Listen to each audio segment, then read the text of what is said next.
I'm Andrew Scott. Joining me this morning's ECR CEO, Andrew Haythorpe. Andrew, good morning. Good morning, Andrew. How are you? Yeah, very good, Andrew. You've been keen to put Yeah. yourself in front of shareholders after your recent trip out to Victoria to meet Adam, meet the Totally. team. What was your impression? How did the trip go? I thought my impressions, I was just so impressed with Adam and the entire team, the drilling crew, all the support people, everything that they've put in place there in Victoria. The local knowledge, of course, the geological knowledge is phenomenal. Adam's commitment and passion for finding gold, in every scientific method possible, really, really impressive. So, lots of small, high-grade gold veins that have been already recognised based on the work that Adam's doing. And, of course, plenty more work to do moving forwards in terms of further recognition and definition. What's your impression of Bailieston Creswick? What do you see as their potential? Well, look, I see the potential. By their very nature, they are narrow veins, and we've seen that, clearly with our press releases and the work that's been done so far. And 20 to 50 centimetre wide veins is kind of quite common. High grades is also part of the territory there, of course. Typically structures that are 500 metre long sort of structures, and multiple structures. So when we're talking Bayleston or Creswick, you're actually talking fields where there's just clusters and clusters of these veins and subsets, which Adam's done a great job of getting on top of.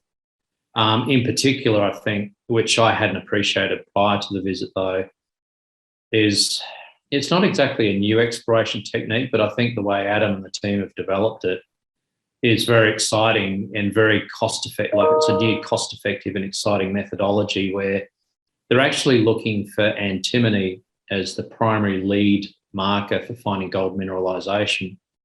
Now, the brilliance with antimony and the sampling style that they've been testing and trialling just this year is indicating very high confidence with very good anomalies, and there is superb correlation between antimony and gold. But here's the punch: it's like 3 months of saved time and possibly hundreds of dollars of assay work. And so what we've got is a real sort of shortcut opportunity to actually look not just where there's old workings and previous workings where gold's been found and the traditional sort of approach to the last 100 years of exploration.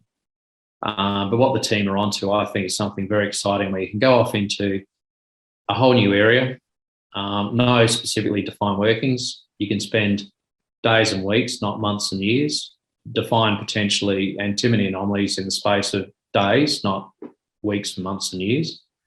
And then those give you potential follow-up drill targets, which are virgin, potentially sort of virgin undercover or semi-cover or previously unrecognised. So I think there's an urgency with this new technique to define things that might be even larger in structure, give us new opportunities for more significant substantive gold discoveries in terms of what we subsequently drill. And most of the ground has not been ever looked at in this manner. So that was one of the real highlights just for me. It's my first trip and like almost a first-time observer. So very encouraging for Adam to see what we can do. And of course, unfortunately, there's still COVID rattling through the system, and just an email this morning with Adam, and there's a couple of people who are just out due to contact for a week. So, you've sort of still got these effects rippling through the system. Andrew, a lot of people keen to hear about the status of the outstanding licence at Creswick. My understanding that should be through in the coming months. Yeah, so again, Adam's not just on top of the geology and the management and, a great team of people, including, some great drillers that Adam's working with very closely. He's also very much on top of the land, the complexities. And look, to be honest, the complexities of land ownership and control and access in Victoria, it always is, it always has been. It's just the way it is. Adam's doing a great job of managing that. And that's something, though, that I'm very mindful, so I'm looking at it also through the eyes of, let's say, what does this business look like over the next 2 to 5 years for shareholders? And there are limitations to what we can do to accelerate that process. Adam really is doing a great job. There's not much more or better that can be done than what is being done. What's your understanding as far as outside interest with ECR's Creswick licenses? For me, I was looking at two aspects. Firstly, what's the geology? What's the sort of likely budget moving forwards that Adam will need for Victoria? Of course, from my perspective is how do we fund that? Possible JV for sure. Look, I'm always very open-minded and commercial. If anyone makes a reasonable offer that makes sense, I think, for shareholders and stakeholders, then I think that's something that we should pursue. So JVs and, those sort of opportunities moving forwards. I do think we have some excess potential land there that we don't really need, but we need to just sort of further investigate that and get valuations done. For those of you in the UK who may be familiar, Australia just had its first interest rate rise only a month or so ago in Australia. And for those of you who are familiar with property market, when you've got your first interest rate rise, or perhaps many, many to come over the next 2 to 3 years, that doesn't really bode well for future property valuations. So I think as a board, we need to discuss that and be mindful of that for shareholders in terms of optimising the wealth of the whole company moving forwards, which is property, assets, and of course gold. So I think that's just one of the things that we're working through the review process as to what makes really good business sense for ECR Mineral shareholders. I know as far as the Queensland tenements and the potential there, that's been a real eye-opener for you. How would you like to see that develop? Oh, well, that was actually, Andrew, that was a phenomenal eye-opener. I hadn't really appreciated until Adam actually pulled out some of the very old maps from the 1980s and 1990s, which is kind of the origin for his idea to pick up that ground. And when he showed me through it, the first thing is the sheer magnitude of scale. It's 900 square kilometres. I mean, it is vastly the largest property holding by orders of magnitude that the company has. Secondly, it's been only recently granted. And thirdly, we own 100% of it. So we've got it clean and clear as a very low cost 5-year opportunity to get out there and find something. The fourth thing is the location. North Queensland's one of those overlooked locations in the Australian goldfields for probably 40 years now, I think, Andrew. And when I say overlooked, we had the fabulous discoveries of Kidston, Mount Lation, Pajingo, Buranansi, Krakow, etc., etc. Go back 100 years ago, arguably the world's richest gold mine, Mount Morgan, was discovered, behind Rockhampton in central Queensland over 100 years ago.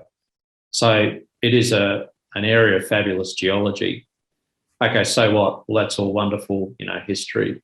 But the ground that Adam's actually picked up for the company and applied and been granted sits to an area almost the immediate west of Townsville. So access is still a bit of a challenge, but it's really an hour and a half drive out of Townsville to Pentland, and then you turn north. I mean, it's not horrendous, if I can put it that way. And it is in the country of potential giants, when I'm talking about geological multi-million ounce giants. And the amazing thing is the previous work involved stream sediment sampling. So it's the very, very first stage of exploration work you do. In fact, I was doing that work myself as a geologist not long after I graduated from geology, not too far away from that area. And the sort of anomalies that these guys turned up in that area were multiple occurrences of visible gold recorded in pan.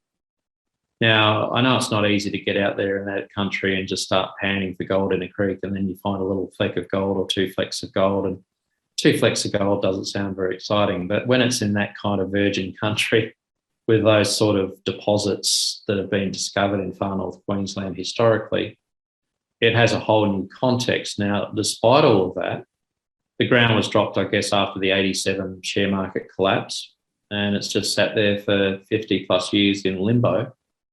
Now we own it.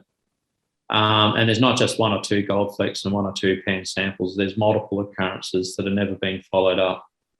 So again, I think from an exploration and a company opportunity, well, let's get out there as quick as we can, get as many boots on the ground as we can, chase up those stream sediment records, go further upstream, have a look around with boots on the ground, see what sort of interesting rocks are worth chipping, and let's just see what we find geologically. And that's a really good field season starting up now. They've just had an extended wet in May. It'll dry out soon. So the time's right really for July, August to get in there before Christmas and do some serious work. And that could all be really company. Look, it's exploration, it's high risk, it's early days, but it could be company building stuff. Of course, ECR shareholders well aware we've got an existing, albeit modest, resource in the Philippines. Where does that sit, do you reckon, within the portfolio? What's its future? Well, having had finally that wonderful week with Adam and the team in Victoria and sort of going through things, but also separately, we did initiate a review about not long after I joined the team with the Filipino geologists to, okay, well, let's review all the data, collect it all, let's see what's there. Let's have a look at what you're thinking in terms of potential future drilling, et cetera, et cetera. Now, Philippines does look really quite small, and it certainly looks very small relative to what we're looking at in both Australia and Victoria, and in Queensland in particular. So I would just say that it's in the review category at this stage, and hopefully we'll have the report through in the next week or so from the Philippines. That'll give us the data and the insight that we need to then make a decision on the Philippines moving forwards.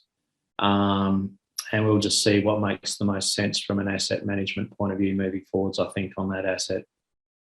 You alluded to it a bit earlier in terms of prior to your appointment, the strategy revolved around, say, property management, ownership of rigs, diversified projects. How will things be different under your leadership? Well, look, I'm very much encouraged and I'm very much guided by people's input, and I'm very much looking forward to getting up to London and meeting a lot more of the stakeholders, because that's obviously on the cards and it hasn't happened just yet. So with those conversations to come bearing in mind, I think the two real standout opportunities for the vision for us for a company moving forwards are twofold. One is, finding high-grade gold veins that we can potentially mine economically and make money. So obviously the Victorian strategy fits quite nicely there at this stage. And then secondly, of course, is additionally, let's go and find the 1 million ounce plus type deposits. Let's go and find something big. And then, of course, that gives us something we can promote on a world scale. It gives us something that gives clear scale of value in terms of net present value and gives us all of that sort of potential upside. So I think they're the real two things. With regards to asset management, whether it's land ownership or drill rig management, or whatever ownership or et cetera, I think those things are simply the supportive businesses that we use to support the vision. But it's difficult to promote that we own one drill rig, 2 drill rigs or 3 drill rigs, therefore the share price should go up. I think it's a lot easier if we can find something that looks like another, whatever analogy to Mount Kidston or Mount Lation or Pajingo or whatever, and therefore the share price might go up. There's a much easier, tangible vision, I think, for the company, for us moving forwards. But that's just my first impressions, and I'd love to discuss with shareholders and see how they feel. Given your impressive background, your track record, your previous businesses, what was the attraction you saw with an ECR, given it's a relatively junior explorer?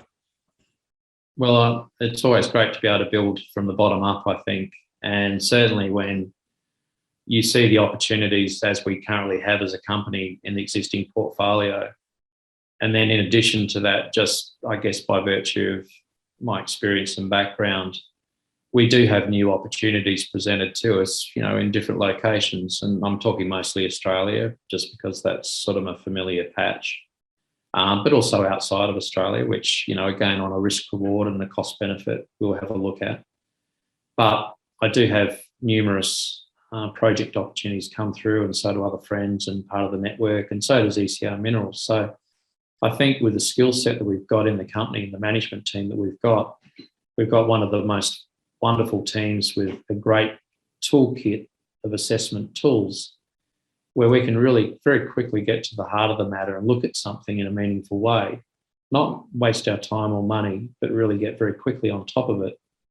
And then from there, we can make a decision. Is this another opportunity for the company to grow? Is it something that we should pursue? Is it something that we should bring to shareholders to consider? And so we have multiple growth opportunities, and there are a lot of gold projects coming out from the 1980s and the 1990s. They've been privately held for 50 years. The vendors have added another 50 years on their life, and they're not doing anything with them at age 80. So there's still a lot of those sort of opportunities coming out, which I think ECR Minerals, we can really capitalise on the good ones as they come through.